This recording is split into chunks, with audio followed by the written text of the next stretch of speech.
Olá galera, sou o professor Jorge Gama e nós estamos no segundo vídeo que foi feito para tirar a dúvida de uma aluna que queria saber por que o lançamento oblíquo de ângulos complementares, o alcance horizontal, era o mesmo. E no vídeo 1 nós falamos de ângulos complementares, razão trigonométrica e decomposição de vetores.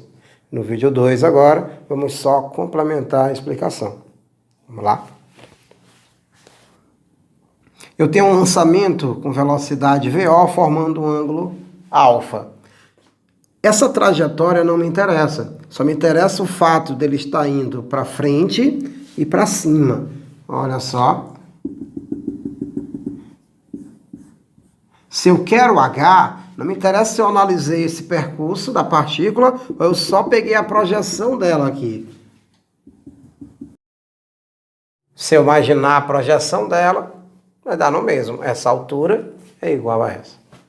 Assim, o que me interessa é a componente da velocidade na direção horizontal. Nós chamamos essa componente de Vx. E a componente da velocidade na direção vertical. Nós chamamos isso de VOY.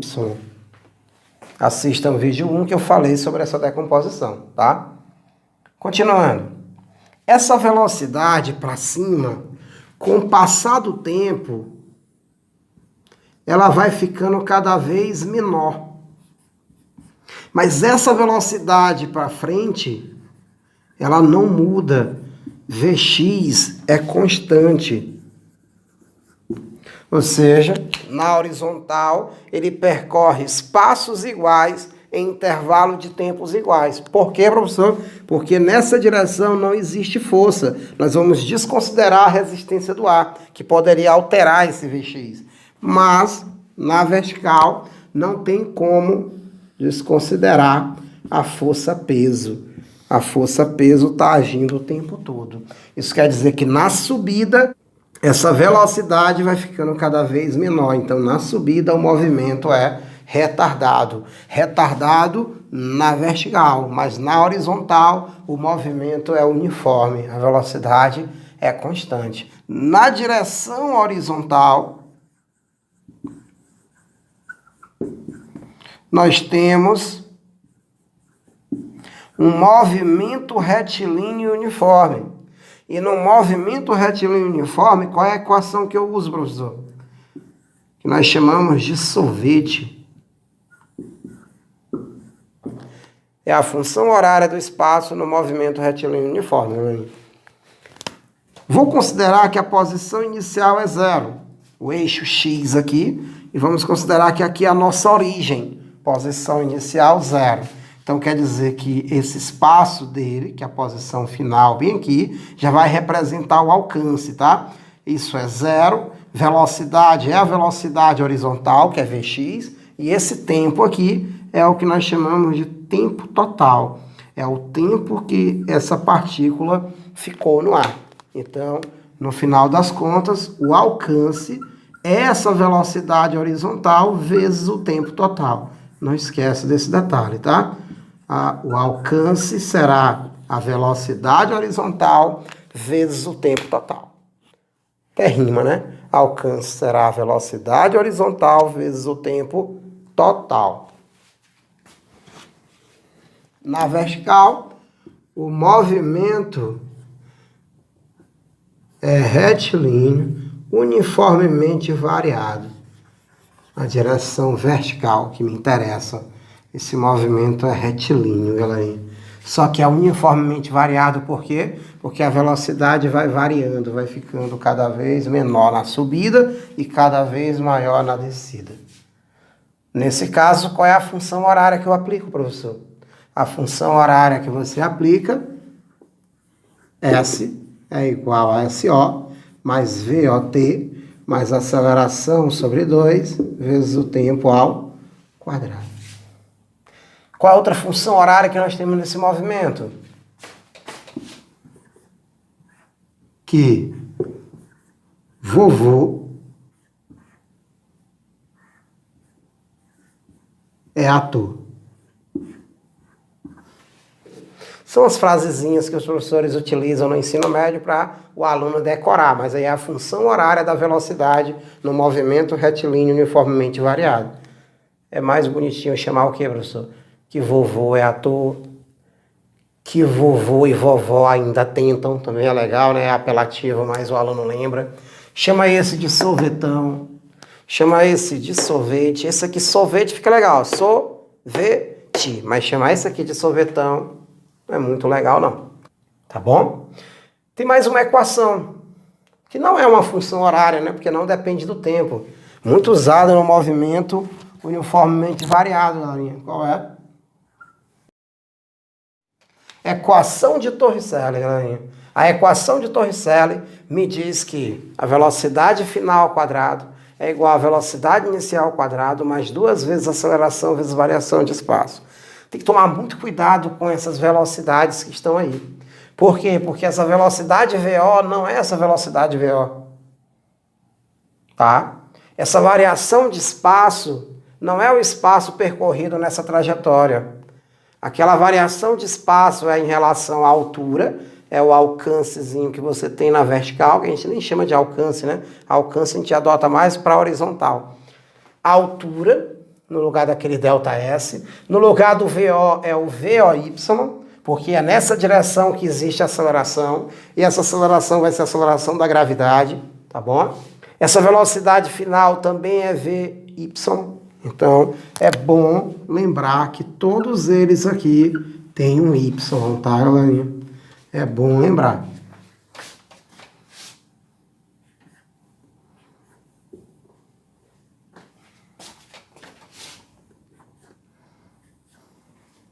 Ok? Vamos lá. A nossa continuação, galerinha, vai ser baseado na decomposição de vetores do vídeo 1, tá bom? Então, por favor, quem é o Vx? Para quem assistiu aí o vídeo 1, ele está em função da hipotenusa, que é um triângulo retângulo, e ele em função da hipotenusa, é só eu lembrar se é seno ou cosseno.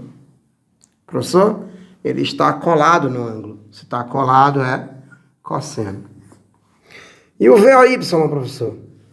Ele vai ser VO, também é função da hipotenusa, mas ele vai ser seno ou cosseno. Vamos lá. VOY, ele está colado no alfa separado. É só olhar ele aqui. Quem é ele nesse triângulo retângulo? É o cateto oposto. Ele tem o mesmo tamanho desse cateto.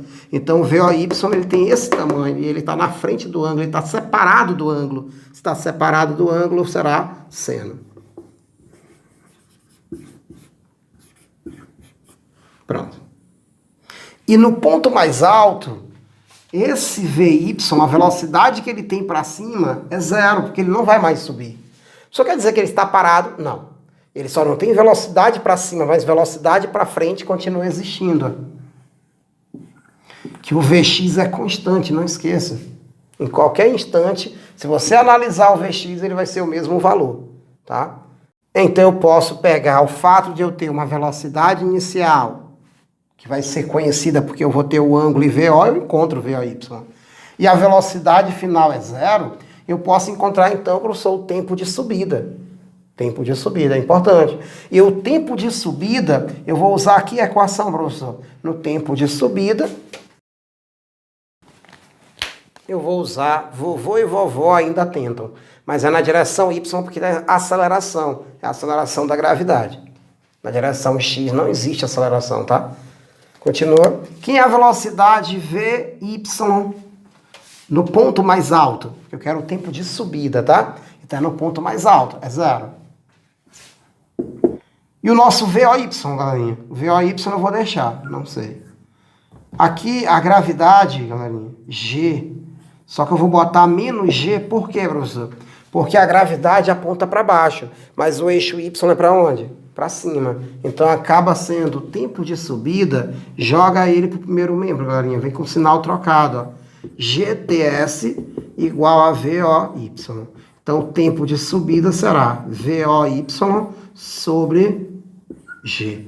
Olha o tempo de subida, galerinha. VOY sobre G. Lembra que isso é a demonstração. Então, o interessante é você estudar cada parte dessa demonstração.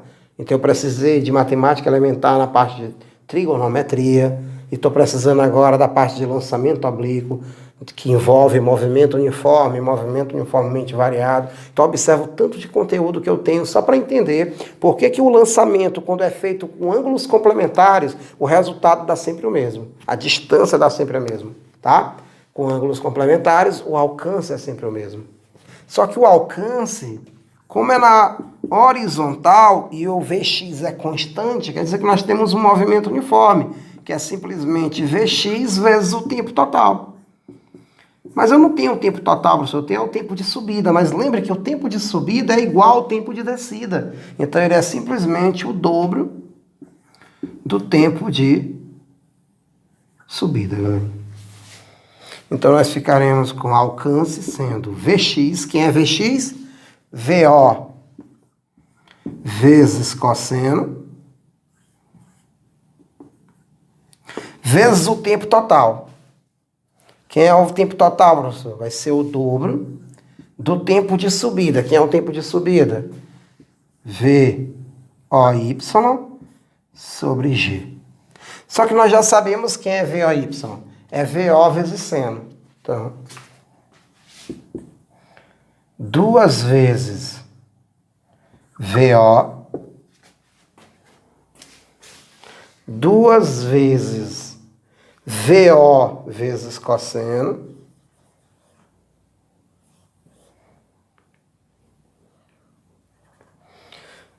VOY é VO vezes seno de alfa.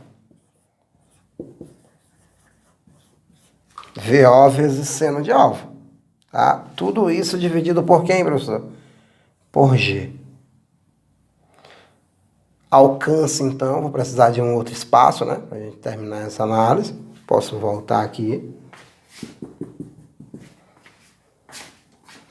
Alcance, então, será VO vezes VO, VO ao quadrado. Então, vai ficar 2 vezes VO ao quadrado. Vamos apagar aqui o peso. Vezes seno alfa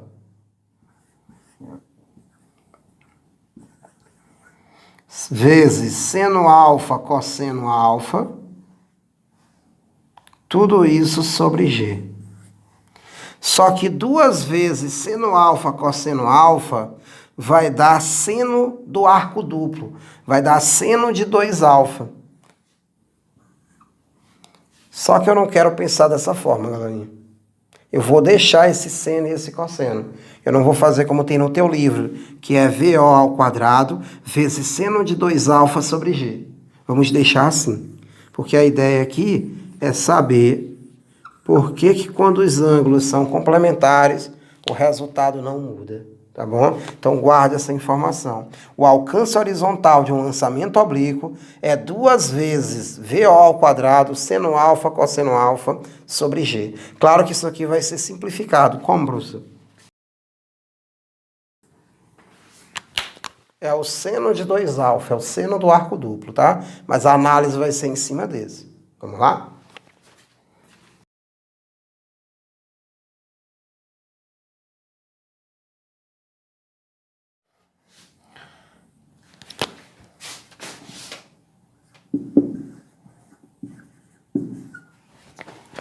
Pronto. Lembrando que essa análise que nós estamos fazendo é para velocidades iguais, só muda o ângulo, tá? Prontinho. Peguei 2 ângulos que a soma é 90 graus. São ângulos complementares. O professor tenta calcular o alcance por essa fórmula. Vamos lá? Se eu substituir esse alcance 1, fica 2 vezes. Quem é VO? VO será 20 ao quadrado. Quem é seno de alfa? Seno de 60. Ó, o ângulo alfa aqui, galerinha, tá sendo 60, tá? É o mesmo ângulo aqui que eu vou usar, tanto no seno como no cosseno. Então fica seno de 60. Cosseno de 60. Tudo isso sobre 10. Pronto. 20 ao quadrado, eu sei que dá 400 vezes 2, 800. sobre 10. Se eu posso tirar o 10 daqui, ó, debaixo do seno e do cosseno, botar só embaixo desse produto? Pode. Dá 800 sobre 10, que dá 80. Vezes. Quanto é seno de 60? Dá uma olhadinha aí na tabelinha dos ângulos notáveis, tá bom? Todo mundo lendo aí a tabelinha dos ângulos notáveis para ver quanto é o seno de 60. Seno de 60 é raiz de 3 sobre 2.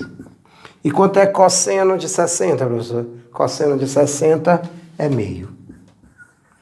Vamos colocar esse resultado aqui.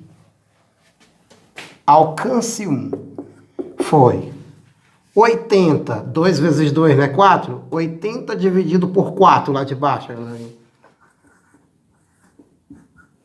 20 vezes raiz de 3 metros. Olha o alcance 1. Vamos calcular agora o alcance 2. Vou chamar de alcance 2. E nós temos 2 vezes. VO é a mesma velocidade. Seno agora é 30. Vezes cosseno também de 30. Tudo dividido por 10, que é a gravidade. 20 ao quadrado, 400. Vezes 2, 800. Posso botar o 10 dividido só? Esse produto pode. É um produto, né? Vezes seno de 30, meio. Cosseno de 30, raiz de 3 sobre 2. Lembra que aqui está em graus. Corta o zero. 80 dividido por esse produto, porque 2 vezes 2 dá 4. Então, alcance 2 será 80 dividido por 4, 20. Vezes raiz de 3. Onde é que o senhor quer chegar, professor? Galera, vocês estão percebendo que a única mudança que teve foi que lá quando era seno de 60 e cosseno de 60, seno de 60, raiz de 3 sobre 2. Cosseno de 60, meio. Só está trocando a ordem. Quando eles são complementares, nessa fórmula só muda o resultado de posição. Mas a ordem dos fatores não altera o produto. Então, não importa, galerinha. Não importa o ângulo que eu coloque aí. O seno e o cosseno, os resultados só vão mudar de posição. Agora troca para 30, professor. Quando eu trocar para 30, nós vamos ter o quê? Nós vamos ter seno de 30 sendo meio, cosseno de 30 sendo raiz de 3 sobre 2. Então, os ângulos complementares possuem o mesmo alcance, por quê? Porque não altera essas informações e a parte da trigonometria só muda de posição, tá? Só muda de posição. E a ordem dos fatores não altera o produto. Então, tanto para 60 quanto para 30, 2 vezes VO ao quadrado sobre G não muda o resultado. E aqui só muda a posição. Tá explicado?